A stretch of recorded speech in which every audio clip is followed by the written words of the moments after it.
Setelah nonton video ini, tolong di like dan di komen. Tentunya juga di subscribe. Oke bro. Assalamualaikum warahmatullahi wabarakatuh. Sahabat ojol dimanapun kalian berada, tetap semangatnya mencari orderan demi kebutuhan keluarga kita di rumah semua.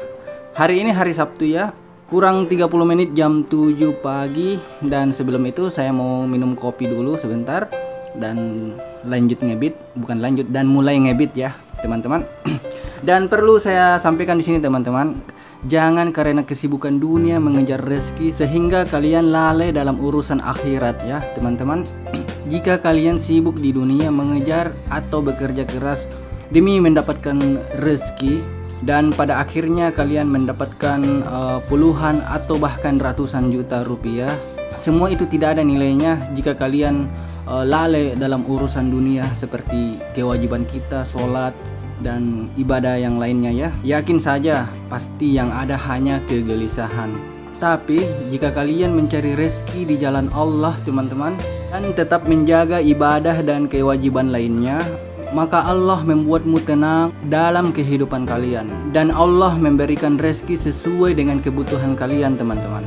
Makanya kadang ada orang mempunyai miliaran harta atau puluhan juta, tapi dia masih gelisah dalam hidupnya teman-teman.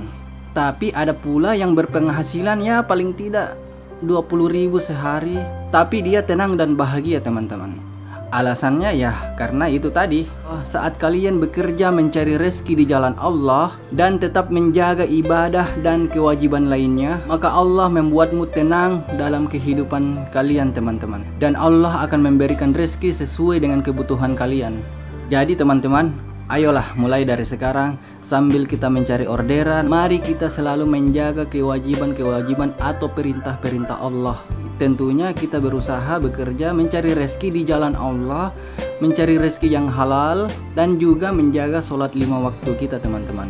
Jadi kalau waktunya sholat, kita matikan saja aplikasi, kita break, kita pergi sholat dulu, dan habis itu kita lanjut lagi. Percayalah teman-teman, jika kita memperhatikan urusan akhirat kita, maka Allah akan memberi kita kemudahan-kemudahan dalam urusan dunia kita. Dan itu saja teman-teman yang saya sampaikan. Waktunya saya mau minum kopi dulu sebelum ngebit, sambil aktifkan aplikasi saya untuk nunggu-nunggu orderan. Semoga sukses dan selamat di perjalanan kalian teman-teman ya. Tetap semangat, salam satu aspal.